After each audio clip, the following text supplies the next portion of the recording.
जय हिंद साथियों, स्वागत है आप सभी का एजुकेशन केयर 6 में। रुक करते हैं बिहार की तरफ। चैनल पे नए हैं तो प्लीज चैनल को सब्सक्राइब कर लें। दोस्तों, बीपीएससी के माध्यम से शिक्षक बहाली की प्रक्रिया चल रही है और ये दूसरे चरण की बहाली की प्रक्रिया अपने अंतिम चरण में है लगभग। जी हाँ, अंतिम चरण के है तो यहाँ पर जो है अब रिजल्ट आने की बारी हो रही है। रिजल्ट कब तक आएगा इस पे विचार होना चाहिए, लेकिन फिर भी यहाँ पर कुछ संशोधन हो रहे हैं, कुछ चीजें बदली जा रही हैं। उस बदलाव में बहुत सारे छात्र कंफ्यूज भी हो रहे हैं। यहाँ पर कल देर रात 2 शुद्धि पत्र जारी किए गए। एक आपका शुद्धि पत्र है जो कि एससी-एसटी कल्याण विभाग को लेकर है और एक आपका जो है टाई ब्रेकर को लेकर है। तो इससे क्या प्रभाव पड़ेगा सर? टाई ब्रेकर हटेगा तो यहाँ पर क्या कट ऑफ घटेगा, बढ़ेगा? चलिए इसी के ऊपर हम चर्चा करेंगे, वीडियो में बने रहिएगा और अगर वीडियो देख रहे हैं तो प्लीज़ शेयर भी कर दीजिएगा। दोस्तों, हम हैं ऑफिशियल वेबसाइट पे, लेकिन आपको जो है यहाँ पर जो नोटिफ़िकेशन है 18 तारीख वाला, एक तो नोटिफ़िकेशन है आपका जो कि नोटिफिकेशन है आपका क्वालिफाइंग मार्क्स को लेकर, जो कि यहाँ पे अपडेट किया गया था टाई ब्रेकर वाला। और दूसरा नोटिफिकेशन है आपका ये जो कि एससी एसटी कल्याण विभाग को लेकर दिया गया था। ठीक है, तो इन दोनों को मैंने डाउनलोड कर रखा है, यहाँ पे समझने की कोशिश कीजिएगा। ये नोटिफिकेशन में कहा गया था और इस नोटिफिकेशन को आप पढ़िएगा, जहाँ पे कहा गया था कि इस विज्ञापन संख्या के तहत जो भी छात्र यहाँ पे अनुसूचित जाति जनजाति कल्याण विभाग से संबंधित हैं, उनकी रिक्तियों में विलंब से प्राप्त हुए थे एक्चुअली आयोग को, तो इसलिए शिक्षा विभाग के अंतर्गत ही दिखाई गई थी उनकी रिक्तियाँ। ठीक है, आप लोगों ने फॉर्म भी भरा होगा तो इस चीज को आप लोग देखे होंगे कि लेट आया था इसका नोटिफिकेशन, तो इसमें समाहित कर दिया गया था। और यहाँ पे जो है जो भी छात्र, यहाँ पे इसको अलग से कोई शुल्क नहीं लिया गया था। अतः यहाँ पर अनुसूचित जाति जनजाति कल्याण विभाग के अंग्रेजी वर्णमाला क्रम में जिलों की सूची के अंत में शामिल करते हुए संयुक्त सूची के क्रम में जिला आवंटित किया जाएगा। ये बातें वहीं पे थी जब वहां पे जो है आपका नोटिफिकेशन आया, यानी कि जिलों का जो आवंटन था, यानी कि आपको जो जिला मिलता, आपको ज्वाइनिंग करने के लिए आपको जिला आवंटित किया जाता, उन जिलों की बात हो रही। तो ये वर्णमाला क्रम के, है ना, जिलों की सूची के अंत में शामिल करते हुए, है ना, आपको जिला विभाग आवंटित किया जाएगा, ऐसा था। अब इसी के आलोक में यहाँ पे सूचित किया जाता है कि इच्छुक अभ्यर्थी, अब देखिए यहाँ शब्दों को समझिएगा। यहाँ इच्छुक मतलब क्या होता है कि जो भी चाहता है ना, जो चाहता है अभ्यर्थी। इच्छुक मतलब कि आपकी चाहत, है ना। तो इच्छुक अभ्यर्थी, जो अभ्यर्थी चाहते हैं कि दिनांक 19/12 से 20/12 तक आयोग की वेबसाइट पर जाकर अपना लॉगिन आईडी पासवर्ड डालकर, यूजर नेम से डालकर, पासवर्ड से डाल के डैशबोर्ड पे लॉगिन करेंगे और डिस्ट्रिक्ट प्रायोरिटी जो है 3 जिलों के विकल्प में संशोधन करके, है ना, अनुसूचित जाति जनजाति विभाग के अंतर्गत पदों का विकल्प के रूप में डब्ल्यूएसएसटी को शामिल कर सकते हैं। अब यहाँ पर 3 जिला जो आपसे मांगा गया था उस समय शिक्षा विभाग और एससी-एसटी कल्याण विभाग के तहत, तो 3 जिला मांगा गया था, तो उसमें आपको बोला गया कि आप संशोधन कीजिए जाए, जिसमें कि एक विकल्प जो है आपको डब्ल्यूएससी-एसटी डालना है। ये कर सकते हैं, नहीं भी करेंगे तो कोई दिक्कत नहीं है ना, ये तो बोल रहे हैं कर सकते हैं। ये शब्द यहाँ पे समझिएगा कि बोला गया है कि कर सकते हैं, कर सकते हैं और करें, करना है, दोनों में फर्क है।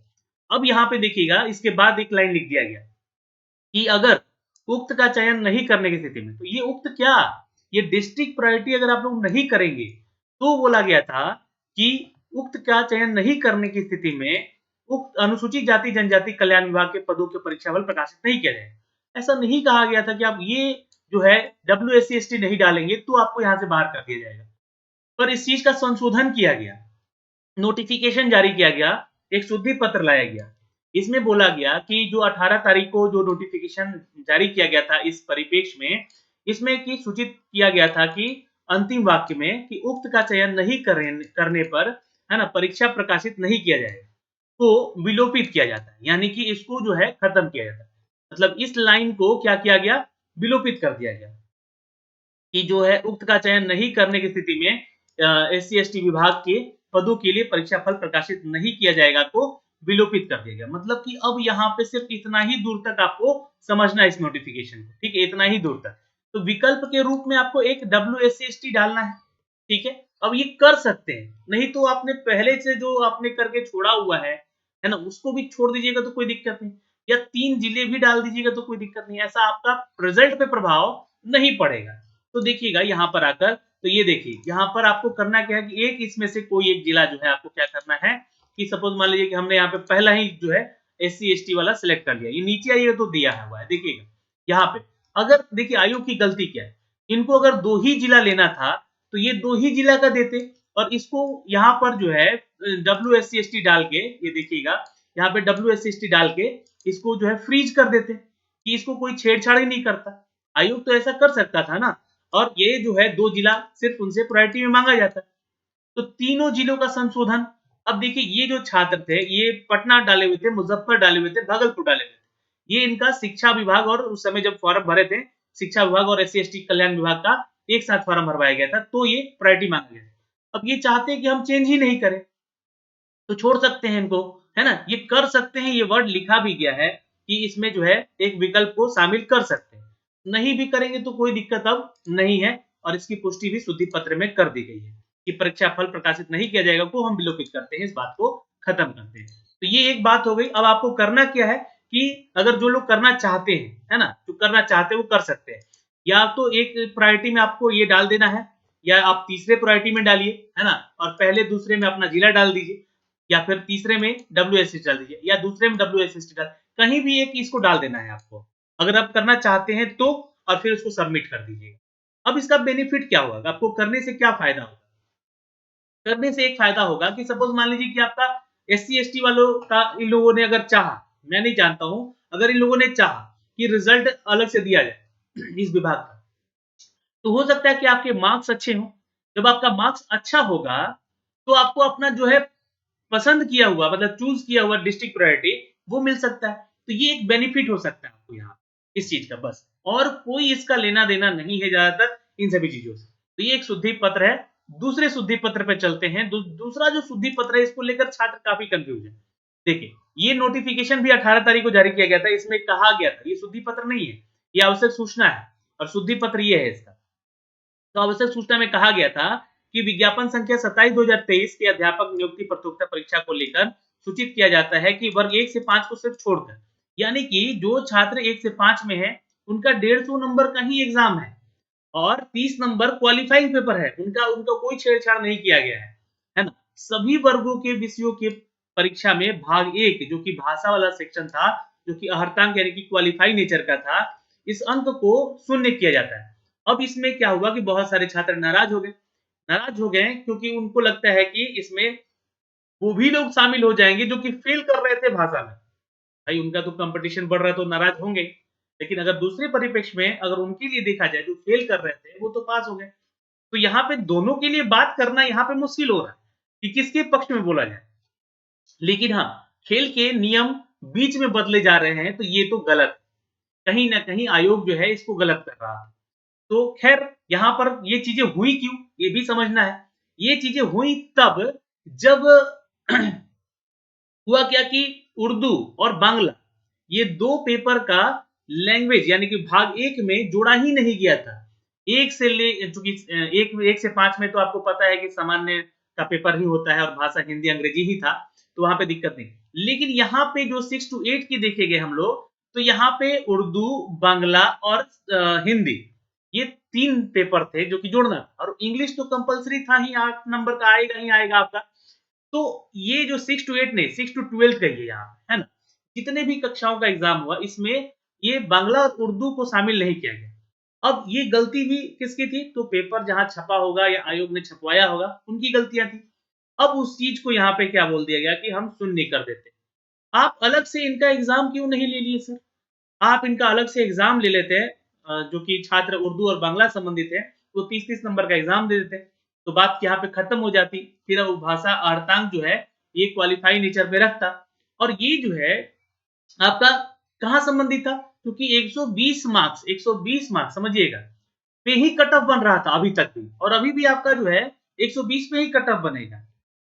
अभी भी आपका 120 पे ही कट ऑफ बनेगा, इस बात का ध्यान रखिएगा।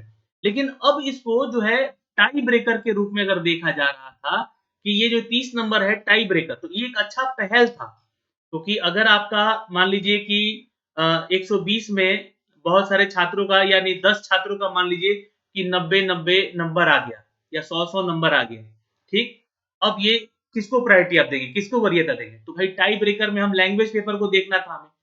तो लैंग्वेज पेपर में आते हैं हम लोग, लैंग्वेज पेपर में आते हैं तो हम लोगों को यहाँ पे जो है जिसका भाषा में नंबर ज्यादा रहता उसको प्रायोरिटी मिल जाता। मान लीजिए कि इनका जो है पेपर में 15 आ जाता, इनका 16 आ जाता, इनका 20 आ जाता, इनका 23 आया तो 23 वाले को प्रायोरिटी मिलता। तो ऐसे में यहाँ पर जो है प्रायोरिटी यानी कि वरीयता मिलती। लेकिन अब ये इस चीज को हटा दिया गया, तो अब क्या होगा, अब प्रायोरिटी फिर चली जाएगी डेट ऑफ बर्थ पे। जो उम्र सीमा में बड़ा होगा उसका यहाँ पे प्रायोरिटी पहले मिल जाएगा। और फिर भी अगर बाई चांस बाई लक अगर ऐसा होता है कि उम्र सीमा भी मैच कर गया, तब जो है हिंदी वर्णमाला यानी कि देवनागरी लिपि के अनुसार यहाँ पर जो है आपका पहला जो है वर्ड देखा जाएगा कि नाम का, कि किससे संबंधित है। तो जो भी देखा गया कि इसका अगर संबंधित है ना, मतलब आगे है उसका नाम पहले है, तो उसको प्रायोरिटी मिल जाएगी। तो ये आपका जो है सिनारियो। लेकिन अब यहाँ पे इसको हटा दिया गया है ना। तो इसको लेकर छात्र बोल रहे थे कि कोर्ट केस करेंगे। तो देखिए कोर्ट केस करने में किसी का भलाई नहीं होता है, सरकार या आयोग ही जीतती है। बशर्ते कि आपका समय खराब होगा, आपकी वैकेंसी रुक जाएगी, या फिर वैकेंसी तो रुकेगी नहीं, ये तो प्रोसेस चलता रहेगा। बस इसी में जो लोग केस किए रहेंगे वो लोग फिर लास्ट में आएंगे ज्वाइनिंग करने के लिए। तो इसको लेकर भी देखिए यहाँ पे एक शुद्धि पत्र दिया गया। शुद्धि पत्र क्या दिया गया, अब इस चीज को समझिएगा। यहाँ पे एक वर्ड लिख दिया गया था, क्या लिख दिया गया था कि जो केवल वर्ग 1 से 5 के भाग 1 में भाषा आहर्तांक प्राप्तांक को मेधा सूची तैयार करने में प्रयोग किया जाएगा, है ना। मेधा सूची तैयार करने में प्राप्तांक को बोला गया था। प्राप्तांक यानी कि कुल अंक होता है, इसको सुधार करना है। यहाँ पे शुद्धि पत्र यही कहता है कि टाई ब्रेकर की स्थिति में मेधा तैयार करने में प्रयोग लाया जाएगा। ठीक है, किसको, द्वितीय प्राप्तांक को, यानी किसमें, लैंग्वेज में। तो ये किसके लिए, ये शुद्धि पत्र सिर्फ 1 से 5 वाले ही छात्रों के लिए। ठीक है, इसका एक वर्णन जो है आपको न्यूज़पेपर में भी दिया गया है कि प्राथमिकी शिक्षक नियुक्ति के परीक्षा में क्वालिफाइंग भाषा के अंक केवल टाई ब्रेकर के रूप में इस्तेमाल होंगे। और ये कहानी यहाँ पे जो मैंने आपको बताई है वही चीजें यहाँ पे लिखी गई है। बाकी 6 to 8 की अगर आप बात करेंगे या 9 to 10 की बात करेंगे, या फिर आप बात करेंगे यहाँ पे 11-12 की, तो आपको करना क्या है यहाँ पे, तो आपको आपका 120 नंबर पे ही आप कट ऑफ बनेगा। इस बात का आप ध्यान रखिएगा। तो ये एक न्यूज अपडेट था दोस्तों जो कि हमने आप तक साझा करनी थी। और इस पे कट ऑफ का क्या प्रभाव पड़ेगा इस बात को भी थोड़ा सा समझ लीजिए। अब देखिए, चूंकि यहाँ पे कुछ ऐसे छात्र थे जो कि 6 to 12 में, है ना, अगर हम बात करें 6 to 8 की बात करें, 9 to 10 की बात करें, 11-12 की बात करें, तो इसमें बहुत सारे ऐसे छात्र थे जहाँ पे जो बोल रहे थे कि हिंदी का पेपर थोड़ा कठिन पूछा कि हम लोग फेल हो जाएंगे, है ना, 22 नंबर में भी नहीं स्कोर आ पा रहा है इतना। तो बहुत सारे ऐसे छात्र थे, बस बहुत सारे ऐसे नहीं थे, बहुत कम ऐसे छात्र थे जो कि फेल हो रहे थे। और वहीं पे फेल हो जाते तो वो तो इस कंपटीशन में नहीं आते। अब वो पास हो गए, मतलब इस नोटिफिकेशन के अनुसार वो पास हो गए। जब पास हो गए तो अब जो है कट ऑफ आपका 120 में कितना जाएगा, ये घटेगा या बढ़ेगा। तो हर सिनारियो में देखिएगा तो यहाँ पे कट ऑफ जो है हर एक वर्ग में देखिएगा तो कट ऑफ बढ़ेगा, क्योंकि और भी लोग तो शामिल हो गए। तो कट ऑफ घटने का तो संभावना है नहीं ना, क्योंकि 100 पहले जो है आपका 120 पे ही कट ऑफ बन रहा है, लेकिन उसमें बहुत सारे लोग बाहर हो रहे थे 30 नंबर के चलते, है ना। हो सकता है कि वो 1000 हो सकते हैं, 2000 हो सकते हैं ऐसे लोग, है ना, जो कि या 10,000 हो सकते हैं ऐसे लोग जो कि 30 नंबर नहीं लाने की वजह से बाहर होते। लेकिन अब वो शामिल हो गए तो संख्याएं बढ़ गई छात्रों की, तो भाई कट ऑफ बढ़ सकता है और ज्यादा ये इफेक्ट नहीं करेगा आपके कट ऑफ। जो कट ऑफ बताया गया उससे 4-5 नंबर का ही हेर फेर रहेगा। लेकिन आपके सीट की प्रायोरिटी अगर देखिएगा तो 11-12 में अभी भी बनी हुई है कि हर एक सीट पे 2 का ही फाइट है। 9-10 में आइएगा तो हर एक सीट पे 10 या 12 लोगों का ही फाइट है। और हर 6 to 8 में आइएगा तो हर एक सीट पे जो है ना 15 से 20 लोगों का ही फाइट है। तो ये फाइट आपका मतलब घटा नहीं है, ये मतलब वैसा ही का वैसा ही रहेगा। इस चीज के आने से कोई फर्क नहीं पड़ेगा जहां मुझे तक। आपकी क्या राय है आप कमेंट करके बताइएगा। और अभी के लिए इस वीडियो में इतना ही दोस्तों, फिर मिलेंगे आपसे अगले वीडियो में। तब तक के लिए जय हिंद, अपना ख्याल रखिएगा।